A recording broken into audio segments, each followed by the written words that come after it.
हर पाकिस्तानी हर महीने सेहत की दो बड़ी परेशानियों से गुजरता है। एक है जिस्म के हिस्से पे कोई ना कोई एलर्जी या दाने, और दूसरा घरेलू टोटकों के जरिए मसला हल होने की बजाय तकलीफ बढ़ जाने की परेशानी। आपकी इन तकालीफ को दूर करने के लिए सामने आते हैं हम, यानी सहाफ़ी, जो आपको आपके मसले के हर हल से मिलवाते हैं, यानी मुस्तनिद डॉक्टर से।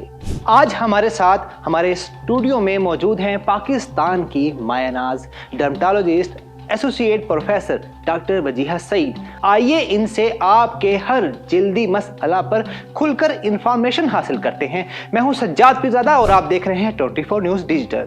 अस्सलाम वालेकुम मोहतरमा डॉक्टर वजीहा सईद साहिबा। वालेकुम अस्सलाम। डॉक्टर साहब, उम्मीद है आप खैरियत से होंगी। जी अल्हम्दुलिल्लाह, thank you for the invitation. Thank you doctor साहब। डॉक्टर साहब, आजकल बल्कि शुरू से हम सुनते आए हैं कि जल्दी मराज दाने निकल आते हैं, खासतौर पे जो बच्चे बड़े हो रहे होते हैं, फिर सारी उम्र वो बर्दाश्त करते रहते हैं। तो हमारी सोसाइटी में जहाँ हम रह रहे हैं, कौन से ज्यादा जल्दी इमराज सबसे खतरनाक साबित होते हैं? ये बड़ा अच्छा क्वेश्चन है, लेकिन थोड़ा सा वेग है। दानों से आपने स्टार्ट किया तो देखिए, जो एक्ने है ना, ये one of the most common skin disease है। बहुत ज़्यादा लोगों को एक्ने के लीजन आते हैं प्यूबर्टी से स्टार्ट करके, यानी कि बलोगत में जो ही पहुंचते हैं तो चेहरे के ऊपर कील महासे और दाने बनना शुरू हो जाते हैं। इसके अलावा जिल्द के अंदर तो बेशुमार बीमारियां हैं, बहुत सारी बीमारियां ऐसी भी हैं जो जानलेवा साबित होती हैं अगर उनको टाइम पे तशखीस ना की जाए, उनका इलाज ना किया जाए। जिल्द के कैंसर भी हैं, उसके अंदर जिल्द की छालों की बीमारियां भी हैं। फिर बहुत सारी ऐसी बीमारियां हैं जिल्द की जो बेसिकली अंदरूनी हैं, जो जिस्म के अंदर के हिस्से की बीमारियां हैं और एक अलामत के तौर पर जिल्द के ऊपर आती हैं। अगर हम उस अलामत को भी टाइम पे पिक ना करें तो वो अंदरूनी बीमारी, जिसका एक सिग्नल हमें जिल्द की बीमारी के ऊपर नजर आ गया था, उसको टाइम पे पिक ना करने की सूरत में वो अंदरूनी बीमारी भी जानलेवा साबित हो सकती है। ठीक है। यहाँ डॉक्टर साहब, सबसे पहले अगर दाने निकल रहे तो बच्चे आमतौर पे लड़के लड़कियां करते हैं कि वो खुरच देते हैं उसको, और फिर निशान क्या इसी वजह से निशान पड़ते हैं? और मतलब करना क्या चाहिए? सबसे पहले क्या परेशान होना चाहिए? मतलब जो बच्चे परेशान होते हैं एकदम से, दाने निकल आए हमारे चेहरे पे, क्लासरूम में बैठे हुए छील लेते हैं, खून बह रहा है, घर आते हैं परेशान होते हैं, कोई मेहमान आ जाए तो मेहमानों के सामने नहीं जाते, सबसे पहले क्या करना चाहिए? अच्छा, ऐसा है कि जब भी किसी भी किस्म का कोई जिल्द का मसला हुआ है या सेहत का कोई भी और मसला हुआ है, तो सबसे आसान और सादा हाल तो ये कि आप उस चीज के मुस्तनिद माहिर के पास जाएं, ताकि कम खर्च बाला नशीं रहें आप, यानी कि कम खर्च के साथ आपकी बीमारी मुकम्मल तौर पे ठीक हो जाए। आमतौर पे बहुत सारी बीमारियों का लिंगर ऑन करने का, उनके बहुत ज़्यादा लंबा होने का की वजह ये होती है कि पहले तो लोग घर में टोटके करते रहते हैं, फिर गली मोहल्ले में या अपने जानने वालों से मशवरा करते हैं, फिर कोई मेडिकल स्टोर से कोई दवाई ले ली, इतनी देर में वो मर्ज बढ़ जाता है। अब जैसे आपने दानों की बात की है, तो एक्ने जो है ना, ये काफ़ी ट्रबलसम है लड़के और लड़कियों दोनों के अंदर। इससे बिल्कुल आपने ठीक कहा कि इससे उनका कॉन्फिडेंस ख़राब होता है, वो फेस नहीं कर पाते, वो उनको जवाब आता भी होगा तो सवाल का जवाब देने के लिए वो हाथ खड़ा नहीं करते क्लास में, वो ऑडियंस को फेस करने से डरते हैं। उनको लगता है कि सब हमारी तरफ देखेंगे तो हमारा चेहरा उनको नजर आएगा।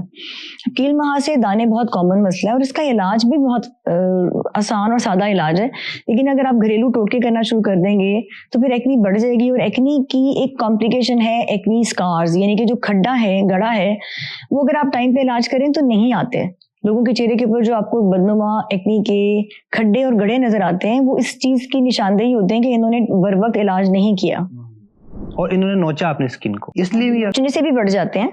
चेहरे को बार बार हाथ लगाते हैं या उसके ऊपर मुख्तलिफ क्रीमें इस्तेमाल करते हैं, जो over the counter different cream मिल जाती हैं, कॉस्मेटिक क्रीमें बहुत ज्यादा उसको बढ़ाती हैं। वो सब चीजें शुरू में ना एक सुकून देती हैं, तो लोगों को लगता है कि अच्छा मेरी खारिश रुक गई है या मेरी सुर्खी कम हो गई है, तो वो क्रीम्स लगा लेते हैं। उसके अंदर स्टेरॉइड, लेड और मरकरी होता है। इवेंचुअली वो दाने फोड़े फिंसियों के अमल को बढ़ा देती हैं और चेहरे के ऊपर फिर वो गड़े आ जाते हैं। यहाँ डॉक्टर साहब, कई लोग कहते हैं कि जवानी के दाने होते हैं, मतलब इसका जवानी से कुछ ताल्लुक होता है? अच्छा, हार्मोनल चेंज के साथ आते हैं, इसमें तो कोई दो राय नहीं है, लेकिन अगर हम सिर्फ ये लेबल कर दें कि ये जवानी के दाने हैं, और क्योंकि अब जवानी जब जाएगी तो उसके साथ ही जाएगी, तो उस सूरत में फिर यही होगा ना कि जब तक जवानी जाएगी उस वक्त तक चेहरे के ऊपर खड्डे, ओपन पोर्स, कील महासे, दाग धब्बे, ये सब कुछ छोड़ जाएगी ना। तो ये बात ठीक है कि वो हार्मोनल चेंज की वजह से आ रही होती है, लेकिन ये उतना ही जरूरी है कि साथ साथ उसका इलाज किया जाए। लेकिन दुनिया में बहुत ज्यादा लोगों को होती है। अगर आप इसकी प्रेवलेंस चेक करें इस वक्त नेट के ऊपर, तो 90% of the adolescents of the world को एक्ने होती है, लेकिन सबके सब लोग गड़े के साथ नहीं फिरते, सबके चेहरों के ऊपर वो बदनुमा गड़े नहीं रहते। यहाँ डॉक्टर साहबा एक सवाल के, क्या जिल्द की बीमारियां ज़हनी दबाव की वजह से भी होती हैं? जी बिल्कुल, इसको हम ना साइकोकुटेनियस डिसऑर्डर्स कहते हैं। इसमें ये कि जल्दी बीमारी की वजह से भी असाबी तनाव और दबाव का शिकार होकर डिप्रेशन और एंजाइटी में चले जाते हैं लोग। इसी तरह से कुछ ज़हनी असाबी कुछ बीमारियां होती हैं जिसकी वजह से भी जल्द के ऊपर बीमारी आ रही होती है। तो ये दोनों तरफ से इस तरह से इसका ताल्लुक है। डॉक्टर साहब, जल्दी मराज में कौन सी बीमारी सबसे खतरनाक होती है? देखिए, सबसे खतरनाक तो जैसे हम वैसे भी आप जानते हैं हम कैंसर को कहते हैं, तो इसी तरह जो जल्दी कैंसर है वो खतरनाक है। उनमें से कुछ कैंसर के साथ सिर्फ 2 से 5 साल तक का मैक्सिमम टाइम होता है और कुछ कैंसर जो है वो स्लो ग्रोइंग होते हैं। अभी हम खबरें भी देख रहे थे डॉक्टर साहबा के किसी ने टैटू बनवा लिया अपने बाजू पे, वो चलते चलते उसकी जुबान तक पहुंच गया। क्या ये भी कोई इकसाम होती है जल्दी बीमारी की? अच्छा, टैटू बनवा लिया लेकिन वो चलते चलते जुबान तक नहीं पहुंच सकता। टैटू तो आप जिल्द के ऊपर एक बनवाते हैं ना, अब ये कि उसके साथ उसके ऊपर कैंसर आ सकता है, उसके ऊपर और बहुत सारी बीमारियां आ सकती हैं। जो टैटूज हैं, टैटूज के ऊपर स्किन की हमारी बहुत सारी बीमारियां हैं जो उसके ऊपर नमूदार हो सकती हैं, और उसमें से अगर वो एक कैंसर होगा तो कैंसर बाकी जिस्म में फैल सकता है, वो जिस्म के किसी भी हिस्से को इन्वॉल्व कर सकता है। वो सिर्फ जिल्द जरूरी नहीं है, जिल्द के अंदर हमारे बहुत सारे जो अज़ा हैं, उसमें फेफड़े हैं, हड्डियां हैं, गुर्दे हैं, बहुत सारी जगहों के ऊपर वो कैंसर पहुंच सकता है। ठीक है, तो डॉक्टर साहब जो लोग टैटू बनवाते हैं ये खतरनाक साबित होता है? अच्छा देखिए, टैटू बेसिकली पिगमेंट होता है जो आप जिल्द के अंदर इंट्रोड्यूस कर देते हैं। एक तो क्वालिटी ऑफ द पिगमेंट पे डिपेंड करता है। आमतौर पे लोग जो हमारे पास टैटू बनवा के आए हुए होते हैं उन्होंने बहुत ही ज्यादा एक आप कह लें कि बहुत एक लो क्वालिटी का मटेरियल यूज किया होता है, जिसके साथ फिर कैंसर होने के चांसेस बढ़ जाते हैं और वो पिगमेंट को ट्रीट करना भी उतना ही मुश्किल होता है। हमारे मुआशरे में डॉक्टर साहिबा खासतौर पर लाहौर में तो लोग खाना बड़ा पसंद करते हैं, तो ये जो ग़िज़ाई आदत है हमारी, ये भी हमारी जल्दी अमराज पे असर डालती हैं? ये बहुत अच्छा क्वेश्चन है, बिल्कुल डालती हैं। और मैं आपके प्रोग्राम के तवज्जुह से लोगों को ये बताना चाहूंगी कि we are what we eat. अच्छा दिखने के लिए भी अच्छा खाना बहुत जरूरी है और अच्छा हेल्दी रहने के लिए भी अच्छा खाना ही बहुत जरूरी है, क्योंकि जो ब्लड कंटिन्यूस हमारे पूरे जिस्म में सर्कुलेट कर रहा है वो उसकी सारी ग़िज़ाइयत जो है उसमें जितनी भी न्यूट्रिएंट्स हैं वो फूड से ही निकल रहे हैं। तो अगर कोई खाना अच्छा इस्तेमाल नहीं कर रहा तो लंबे अरसे तक सेहतमंद नहीं रह सकता, और जिल्द के ऊपर भी ज़ाहिर है सबके असरात नजर आने ही हैं। कोई ऐसा खास मौसम होता है डॉक्टर साहिबा कि जिसमें हमारी जो जिल्द है ज्यादा खराब होनी शुरू हो जाए या ज्यादा उस पर असर पड़े? अच्छा, मौसमी बीमारियां होती हैं। कुछ बीमारियां ऐसी हैं जो गर्मियों में बहुत शिद्दत इख्तियार कर लेती हैं और कुछ बीमारियां सर्दियों में बढ़ती हैं। तो कोई एक सिर्फ हम एक मौसम को लेबल नहीं कर सकते, लेकिन बहुत ज्यादा बीमारियां हैं। जिल्द की 3000 से ज्यादा बीमारियां हैं जो कि किताबों में दर्ज हैं, जो कि हम मरीज देखते हैं, हम डायग्नोज करते हैं ना। तो इनमें से कुछ बीमारियां हैं जो मुख्तलिफ मौसम के अंदर शिद्दत इख्तियार कर लेती हैं। ठीक है डॉक्टर साहब, स्किन जो केयर है प्रोडक्ट वो खरीदते हुए लोग एहतियात नहीं करते, क्या इस बारे में एहतियात करनी चाहिए? जी बिल्कुल करनी चाहिए। देखिए, स्किन भी ना ऑर्गन ऑफ द बॉडी है, ये हमारे जिस्म का एक हिस्सा है। जैसे अगर आप कोई दिल की बीमारी के से रिलेटेड कोई दवाई खुद से इस्तेमाल नहीं करेंगे या कोई भी और आपको अंदरूनी मसला लाहक है, इसी तरह जिल्द के ऊपर भी ना सेल्फ मेडिकेशन नहीं करनी चाहिए। ये बहुत इंपॉर्टेंट बात है। अगर सिर्फ ये एक बात मेरे जो सामीन इस वक्त जो सुनने वाले हैं उनको ये बात समझ आ जाए कि आप जो भी चीज़ जिल्द के ऊपर लगा रहे हैं तो ये कोई प्लास्टिक नहीं है, ये जिंदा सेल्स हैं। हम कोई भी क्रीम या लोशन इसके ऊपर लगाते हैं तो वो जज्ब होकर स्किन के अंदर जाती है और फिर उसमें जो भी चीज़ें थी वो अगर जिल्द को नहीं चाहिए तो उस सूरत में वो जो सारे सेल्स हैं वो किसी ना किसी फॉर्म में उसको रिएक्ट करेंगे। चेहरे पे दाने, छाइयाँ, बाल, जिल्द बेरौनक हो सकती है, उसके ऊपर वो खुश्क हो सकती है, उसका बैरियर डैमेज हो सकता है, उसकी सेंसिटिविटी बढ़ सकती है, उस पर सुर्खी आ सकती है, उस पर झुर्रियाँ जल्दी नमूदार हो सकती हैं। आजकल डॉक्टर साहब देखने में आ रहा है कि ढलती उम्र के असरात को रोकने के लिए लोग बड़े बेचैन हैं, क्या इसको रोका जा सकता है? अच्छा, हम रोक नहीं सकते। एजिंग जो है ना, ये तो इट्स अ यूनिवर्सल ट्रूथ। हम सब ने बूढ़े होना है उम्र के साथ साथ, और ये बूढ़ा होना भी एक ब्लेसिंग होती है ना। आप इसका मतलब है कि आपने एक लंबी उम्र जी है, हाँ, लेकिन हम उसको एक ग्रेसफुल एजिंग में कन्वर्ट कर सकते हैं। हम इन असरात को कम कर सकते हैं और जिसको कोशिश करनी चाहिए। सिर्फ जिल्द पे नहीं आ रहा, ये जो ढलती उम्र के असरात हैं ये हमारे हर हिस्से पे आ रहे हैं। हमारे पट्टे भी तो कमजोर हो रहे हैं ना उम्र गुजरने के साथ साथ, हमारा हड्डियां भी कमजोर हो रही हैं, इसी तरह बाकी सारे जिस्म के अज़ा भी हैं। तो हमें ओवरऑल अपनी केयर करनी चाहिए ताकि लंबे अरसे तक हम एक सेहतमंद जिंदगी गुजार सकें। डॉक्टर साहब, अब तो ये ट्रेंड बन गया है, एक कह लें कल्चर बन गया एक तरह का, कि जो मशहूर हो जाता है वो कोई ना कोई अपनी प्रोडक्ट मार्केट में ले आता है जिल्द के हवाले से भी। तो क्या लोगों को भरोसा करना चाहिए इनके प्रोडक्ट्स पे? अच्छा देखिए, जिल्द की प्रोडक्ट के लिए आप भरोसा सिर्फ उस पर करें जो सर्टिफाइड डर्मेटोलॉजिस्ट हैं। ठीक है, बहुत सारे लोग इस वक्त मार्केट में ऐसे मौजूद हैं जो अपने आप को डर्मेटोलॉजिस्ट कहते हैं, लेकिन वो उन्होंने एमबीबीएस ही किया हुआ है सिर्फ, या एमबीबीएस भी नहीं किया हुआ है। अब एमबीबीएस जो है ना, ये एक बेसिक क्वालिफिकेशन है। एमबीबीएस के बगैर कोई डॉक्टर नहीं है।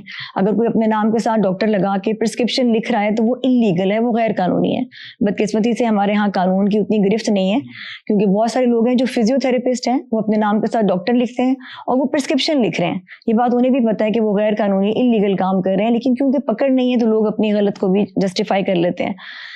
एमबीबीएस अगर कोई है तो वो डॉक्टर है, वो प्रिस्क्रिप्शन लिख सकता है, लेकिन अगर उसने अपने नाम के साथ लिखा है स्किन स्पेशलिस्ट या डर्मेटोलॉजिस्ट तो वो अगेन गलत हो गया, क्योंकि वो स्पेशलिस्ट नहीं है। स्पेशलिस्ट जो है वो एमबीबीएस करने के बाद 1 साल हाउस जॉब और उसके बाद 5 साल की एक स्पेशलाइजेशन प्रोसेस है, जिसके अंदर एक मल्टीपल आपका पूरा एक ट्रेनिंग प्रोग्राम होता है, जिसमें डिफरेंट एग्जाम दे के एक पूरा फिल्ट्रेशन प्रोसेस से गुजर के फिर एक स्पेशलिस्ट या माहिर तैयार होता है। वो चाहे दिल का माहिर है, चाहे वो हड्डियों का माहिर हो, चाहे वो बच्चों के स्पेशलिस्ट हैं, किसी भी चीज़ के स्पेशलिस्ट जो हैं उनकी एक पोस्ट ग्रेजुएट ट्रेनिंग हुई भी होती है। तो जो एमबीबीएस हैं उनको अपने नाम के साथ स्किन स्पेशलिस्ट या डर्मेटोलॉजिस्ट नहीं लिखना चाहिए, जिसकी वजह से बहुत ज्यादा जो आम लोग हैं वो गुमराह हो जाते हैं। डॉक्टर साहब, ये तो आपने बड़ी अच्छी बात बयान कर दी और बड़ी तफसील के साथ बयान की, ताकि लोग समझें इस चीज को और एक मुस्तनिद डॉक्टर के पास जाएं। डॉक्टर साहब, आमतौर पर हम देखते हैं कि सूरज की रोशनी तो जिल्द पे असर डालती है। आजकल कंप्यूटर का दौर है, तो क्या कंप्यूटर की रोशनी भी जिल्द को मुतासिर करती है? जी बिल्कुल मुतासिर करती है। कंप्यूटर की रोशनी भी, इसी तरह मोबाइल हम बहुत ज्यादा यूज कर रहे होते हैं, तो ये सारी different types of blue lights हैं इसके अंदर। ये सारी भी हमें, अगर जितनी लंबा इसका एक्सपोजर होगा ना, उतना ज्यादा फिर इसका इम्पैक्ट आना शुरू हो जाता है। ठीक है डॉक्टर साहब, जदीद टेक्नोलॉजी में लेजर ट्रीटमेंट आ गया, तो ये कितना महफूज है जिल्द के लिए? अच्छा, लेजर्स 100% सेफ हैं अगर वो सेफ हाथों में है। इसकी एग्जांपल मैं ऐसे देती होती हूँ, कोई कहे कि घर में छुरी नहीं रखनी क्योंकि छुरी से तो नुकसान हो सकता है, तो ये तो एक आउट ऑफ कॉन्टेक्स्ट एक बात हो जाएगी ना। घर में अगर छुरी रखी हुई है, वो छुरी आप बच्चे को दे दें, किसी अनाड़ी को पकड़ा दें, किसी ज़हनी माजूर को दे देंगे तो जाहिर है नुकसान होगा। लेकिन अगर वो छुरी किचन में ऐसी जगह पे रखी हुई है जहाँ सिर्फ और सिर्फ जो कुक हैं, जो माहिर है, जिनको पता है कैसे इस्तेमाल करनी है, तो नुकसान नहीं हो सकता। इसी तरह लेजर्स हैं। लेजर्स के जो माहिर हैं वो डर्मेटोलॉजिस्ट हैं, जिन्होंने उसको पढ़ा हुआ है, जो उसके बारे में जानते हैं।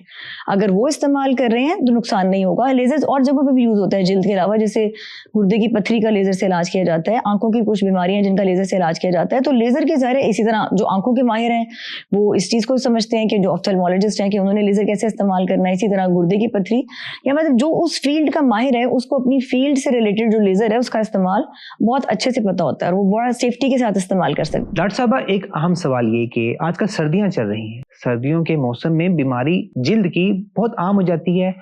किसी की स्किन खुश्क हो जाती है तो कोई किसी मसले का शिकार रहता है। लोग कैसे बचें डॉक्टर साहिबा सर्दियों में जिल्द की बीमारी से? और साथ साथ बताइएगा कि जो लोग ज्यादातर सिगरेट पीते हैं या वैसे ही उनके होंठ भी ब्लैक हो जाते हैं, तो इसका भी इलाज है डॉक्टर साहब? अच्छा, ये 2 मुख्तलिफ सवाल हैं आपके। पहले सर्दियों से रिलेटेड आपने जो पूछा उसका जवाब देती हैं। जी, सर्दियों में बिल्कुल जो बीमारियां सर्दी में बढ़ जाती हैं उसमें सबसे इंपॉर्टेंट तो ये है कि जिल्द क्योंकि खुश्क होना शुरू हो जाती है, ड्राई कोल्ड एयर की वजह से जिल्द की हमारी जो ऊपर की तह है ना उसके अंदर खुश्की आ जाती है। कुछ लोग जिनकी जिल्द कुदरती तौर पर खुश्क है उसके अंदर ये ज्यादा बढ़ जाती है और सिर्फ इस खुश्की के आने की वजह से लोगों को खारिश होना शुरू हो जाती है।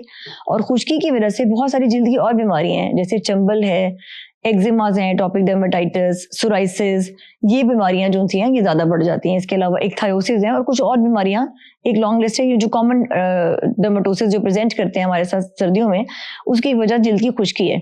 अब इससे बचने का आसान हल ये है कि जिल्द को मॉइस्ट रखा जाए। मॉइस्ट रखने के लिए मॉइस्चराइजर्स हैं, बहुत सारे तो मार्केट में आम मिल जाते हैं, एटलीस्ट उन्हीं का इस्तेमाल दिन में 2 से 3 दफा कर लिया जाए। उसमें ये कि जब जिल्द आपकी वेट है, जैसे शावर लेके हटे हैं, वजू करके हटे, तो जिस्म का वो हिस्सा जो हल्का सा गीला है उसी के ऊपर मॉइस्चराइजर का अच्छे से इस्तेमाल कर लिया जाए ताकि वो मॉइस्चर स्किन के अंदर लॉक हो जाए और दिन में 2 से 3 बार उस मॉइस्चराइजर को पूरी बॉडी के ऊपर आप लगाएं। एक और जो चीज़ बिल्कुल सेफ है, सब लोग इस्तेमाल कर सकते हैं, अगर जिस्म के ऊपर कोई जख्म या अल्सर नहीं बना हुआ, तो जब आप नहा रहे हैं, नहाने के दौरान जो पानी है उसके अंदर जैतून का तेल डाल दें। अगर आप टब या बाल्टी के अंदर पानी इस्तेमाल कर रहे हैं तो उसमें 1 से 2 चम्मच जैतून का तेल डाल के उस पानी से नहाने की सूरत में भी जिल्द के खुश्की के इम्कान कम हो जाएंगे। लेकिन बहुत सारे लोग सरसों का तेल या इस तरह बाकी चीज़ें इस्तेमाल करते हैं, वो हमारी बॉडी पीएच से बिल्कुल भी मैच नहीं करता। उसके साथ वक्ती तौर पे सुकून मिलता है, लेकिन बाद में खुश्की बढ़ जाती है, वो चाहे सर की खुश्की हो चाहे जिस्म की खुश्की हो। तो एक तो मॉइस्चराइजर से आप जिल्द की खुश्की को बचा सकते हैं। नंबर 2, गर्म पानी का इस्तेमाल ना करें नहाने के लिए। जितना गर्म पानी इस्तेमाल करेंगे उतना ही जिल्द के आउटर लेयर के ऊपर हमारे कुछ लिपिड्स और प्रोटीन्स होते हैं, वो फिर मेल्ट आउट हो जाते हैं। जो हम इस्तेमाल करते हैं गीजर, आप करें गीजर का इस्तेमाल ना करें। नहीं, मैं ये नहीं कह रही, पानी का ठंडापन आप कम कर लें, लेकिन उसको गर्म ना करें। इतना गर्म कि वॉशरूम का शीशा जो है वो बिल्कुल फॉग से, मिस्ट से छुप गया है, उतना नहीं होना चाहिए। पानी का ठंडापन आप कम करें, उसको एक कंफर्टेबल रेंज में ले जाएं। ठीक है। तो सवाल डॉक्टर साहिबा कि होंठ जो काले हो जाते हैं, ये सिगरेट पीने की वजह से अक्सर लोगों के होते हैं, वैसे भी हो जाते हैं देखा जाता है, तो इसका क्या हाल होता है डॉक्टर साहब? अच्छा, जो पिगमेंटेड लिप्स हैं, इसकी भी बहुत सारी वजूहत है। कुछ लोगों के रेशियल होता है, कुछ की फैमिली में टेंडेंसी होती है कि उनके लिप्स और जैसे नक्कल्स, कुछ एरियाज होते हैं उनके डार्क होते हैं, उसका भी इलाज किया जा सकता है। जिनके स्मोकिंग के साथ हो रहे हैं तो जाहिर है उनको पहले स्मोकिंग बंद करनी चाहिए। स्मोकिंग करते करते वो चाह रहे हैं कि लिप का कलर लाइट हो जाए, तो वो क्योंकि निकोटीन का स्टेन आ गया ना, निकोटीन का पिगमेंट आ गया है वहाँ पे। उसके अलावा कुछ लिपस्टिक्स हैं जो कुछ आप कह लें कि सब स्टैंडर्ड कुछ इस तरह की कॉस्मेटिक्स हैं, उसके इस्तेमाल के साथ भी बच्चियों के, लड़कियों के बड़ी यंग एज में लिप्स डार्क होना शुरू हो जाते हैं। फिर ब्लैक कॉफी का ज्यादा इस्तेमाल या ब्लैक टी का ज्यादा इस्तेमाल से लिप स्टेन हो सकते हैं। कुछ टूथपेस्ट ऐसे होते हैं, जैसे सेंसिटिविटी टूथपेस्ट कुछ लोग इस्तेमाल करते हैं, उसके साथ लिप के ऊपर और जो सराउंडिंग एरिया है चेहरे का, वहां पे पिगमेंटेशन आ सकती है। कुछ माउथ वॉश ऐसे हैं जिनके इस्तेमाल के साथ पिगमेंटेशन आ सकती है। तो ये मुख्तलिफ वजूहात हैं। उसके अलावा भी जल्दी बीमारियां जैसे लाइकन प्लेनस है और इस तरह की और जल्दी बीमारियां हैं, उसके अंदर भी कुदरती तौर पर लिप का कलर चेंज होना शुरू हो जाता है, और वो इन वजूहात की वजह से नहीं होता, बल्कि वो एक जल्दी बीमारी है जिसके साथ लिप से शुरू हो रहा है और बाकी जिस्म के ऊपर भी आ सकता है। इसको बेहतर करने की मुख्तलिफ चीजें होती हैं। एक तो ये कि जो वजह है पहले तो उसको रोक लें, वजह को रोक लें, फिर इसके ऊपर कुछ लगाने की ट्यूब्स होती हैं, हम केमिकल पील्स भी करते हैं, इसके लिए लेजर्स भी होते हैं, इसके अंदर कुछ इंजेक्शंस होते हैं लिप के कलर को इम्प्रूव करने के लिए। ठीक है डॉक्टर साहब, आखिरी सवाल आपसे कि हेयर ट्रांसप्लांट पे लोग बड़े आजकल खुश होते हैं जिनके बाल गिरते हैं, यार ये आ गया है मार्केट में, ये ट्रीटमेंट आ गया है हेयर ट्रांसप्लांट का, तो हमें करवाना चाहिए। इसमें आप लोगों को क्या मशवरा देंगी कि वो कहाँ जाएं और ये तरीका कितना महफूज है? अच्छा, हेयर ट्रांसप्लांट देखिए, जो एंड्रोजेनेटिक एलोपेशिया है, जो विरासती बाल झड़ जिसे कहते हैं, उसका जो अल्टीमेट हल है वो हेयर ट्रांसप्लांट ही करना पड़ता है। लेकिन ट्रांसप्लांटेड हेयर में भी गिर जाना है अगर हम इसके साथ वो खाने और लगाने की दवाइयां इस्तेमाल नहीं करेंगे जो असूली तौर पर सबसे पहले शुरू कर देनी चाहिए। ठीक है, लाइक किसी के गिरते हुए बालों का पहला हल ये नहीं होगा कि आप सिर्फ हेयर ट्रांसप्लांट करें। अगर आप किसी क्वालिफाइड डर्मेटोलॉजिस्ट के पास और प्लास्टिक सर्जन के पास जाएंगे, वो लोग जो इस चीज को समझते हैं, तो वो आपको हमेशा गाइड करेंगे कि इसके लिए कौन सी खाने और लगाने की बिल्कुल सेफ दवाइयां होती हैं, वो शुरू की जाती हैं ताकि उसके साथ इसको थोड़ा सा स्लो डाउन किया जा सके। इसके अलावा हेयर ट्रांसप्लांट हम और चीजों में भी कर सकते हैं, जैसे जले के साथ जो बाल उतर गए हैं उसके ऊपर ट्रांसप्लांट किया जा सकता है। फिर बहुत सारे जल्दी अमराज हैं जिसमें कुदरती तौर पे अंदर से जो हेयर फॉलिकल है वो सिकुड़ जाता है, जो बाल की जड़ है वो सिकुड़ जाती है और जल्द के ऊपर बाल नहीं उग सकता। उन लोगों के लिए जैसे हम भौं के ऊपर हेयर ट्रांसप्लांट कर सकते हैं, आई लैशेज के हेयर ट्रांसप्लांट कर सकते हैं, बियर्ड पे आ सकते हैं। ठीक है, तो जल्दी अमराज के साथ जो सिकुड़ जाने वाला फॉलिकल है उस पर भी हेयर ट्रांसप्लांट किया जा सकता है, और जो वैसे एक आम तौर पर जिसको हम विरासती बाल झड़ कहते हैं उसके लिए भी हेयर ट्रांसप्लांट किया जा सकता है। अगर क्वालिफाइड लोग कर रहे हैं तो ये बिल्कुल सेफ है, इसमें किसी किस्म का कोई नुकसान नहीं है। किसी के डॉक्टर साहब अगर बाल गिरे, झड़ जाएं, तो क्या वो बाल दोबारा आ सकते हैं? सोशल मीडिया पे ऐसे ही कोई हजारों की तादाद में नाम है तेल के, ऑयल के, कि वो कहते हैं हमारा ऑयल लगाएं तो बाल आ जाएंगे। क्या ऐसा मुमकिन होता है? अच्छा, ये बड़ा अच्छा क्वेश्चन है, क्योंकि बड़ा कॉमनली लोग ना सोशल मीडिया के थ्रू, एक मेरे पास मैसेजेस जो डेली मिलते हैं उसमें क्या होता है कि जी बाल गिर रहे हैं, कोई शैम्पू बता दें ताकि हेयर फॉल रुक जाए, बाल गिर रहे हैं जी आप कोई तेल बता दें तो गिर जाए। तो ये देखिए, ये वो सोशल मीडिया की ब्रेन वॉशिंग है जो हमारे लोगों की हो गई है। अब बाल गिरने की ना कोई वजह है ना, पहले तो डायग्नोसिस करना है। अगर आपने उस डायग्नोसिस का यानी कि उस बीमारी की तशखीस ही नहीं की है तो अकेला तेल या शैम्पू तो उस बाल को नहीं वापस लेके आ सकता। तो ये वो चीजें, ये वो ब्रेन वॉशिंग है जो मुस्तकिल एक ऐड चलते रहने की वजह से लोगों के अंदर आ जाती है। हम टीवी पे एड्स देखते हैं ना बालों के, डिफरेंट शैम्पूज के, तो ये मुस्तकिल तौर पे ये वो चीजें हैं जो इंसान का एक रवैया चेंज कर देती है किसी बीमारी की तरफ। हेयर फॉल की मुख्तलिफ वजूहात हैं, बच्चों में, बड़ों में, खवातीन में, मर्दों में डिफरेंट वजूहात होती हैं। जब आप उस वजह को जान लेते हैं तो उसका इलाज करें तो वो ठीक हो जाएंगे। बहुत बहुत शुक्रिया। डॉक्टर वजीहा सईद साहिबा हमारे साथ मौजूद थी।